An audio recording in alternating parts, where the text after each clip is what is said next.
চলছে ফাইবারের কাজ, এইভাবেই তৈরি হয় এত বড় বড় মূর্তিগুলো।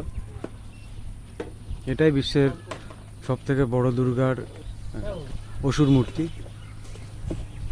এটা অসুরের দেহের ছাঁচ।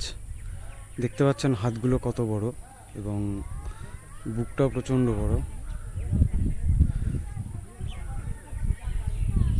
গত বছর যখন কাজ শুরু হয়েছিল, যে জিনিসগুলো সম্পূর্ণ কমপ্লিট হয়ে গেছিল সেই স্ট্রাকচারগুলো এখানে পড়ে আছে। আসুন শুনে নিই এই পুজোর কর্মকর্তাদের মুখ থেকে পুজোর হাল হাকিকাত। কি সম্ভব হচ্ছে দাদা? না, আমরা এই বলেছি গতবারের পুজোটা এই বছর হচ্ছে। তো এই একে হাইটটা সিক্রেট, এবারে হাইট এবার বড় পুজো হচ্ছে কামালপুরে, এটাই বড় কথা।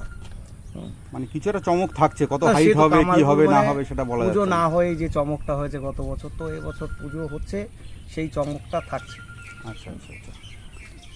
আর মোটামুটি এই মুহূর্তে দেখছো এই যে 2 সপ্তাহ যেভাবে বৃষ্টি গেল, এতে যতটা কাজের মানে কি বলবো একটা হ্যাম্পার হলো, তো সেই জায়গায় দাঁড়িয়ে আমাদের এই ফিগারটাই 3 বার করে করতে হলো। তো এখন মোটামুটি যাই হোক, ওটা ফাইবারের কাজটা চলছে, ফাইবার কাজটি হয়ে যাচ্ছে। হ্যাঁ দেখতে পাচ্ছি তো কাজ চলছে। এছাড়াও পুরো যে প্রজেক্ট, টোটাল প্রজেক্টের কাজ তো একটা মডিফাইয়ের ব্যাপার রয়েছে। গতবার আমাদের ঠাকুর যে প্যাটার্ন ছিল সেটা হচ্ছে সাউথ ইন্ডিয়ান প্যাটার্ন ছিল, তো এই বছর একটা বাংলা প্যাটার্নের দিকে নামা হচ্ছে।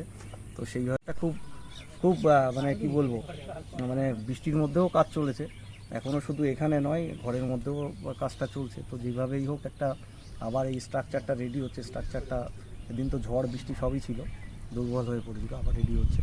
তো এই কাজগুলো চলছে।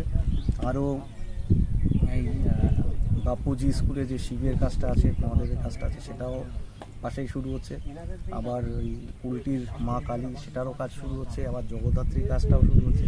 মানে একসাথে একটা পরিবেশ, একটা বিরূপ ছিল, যার কারণে মানে আবহাওয়াই একটা বিরূপ পরিবেশ তৈরি করেছিল, যার কারণে সেটা একটা বাধা বিঘ্ন হয়েছে। আগেই চালু হয়ে যাবে আশা করি, কারণ এটা তো ধরো মানে একটা আকর্ষণ থাকবেই যে পরপর যখন থেকে এখানে কাজ চালু হচ্ছে বিকালবেলায় দেখবে অন্তত 200-400-500 লোক এখানে জড়ো হচ্ছে।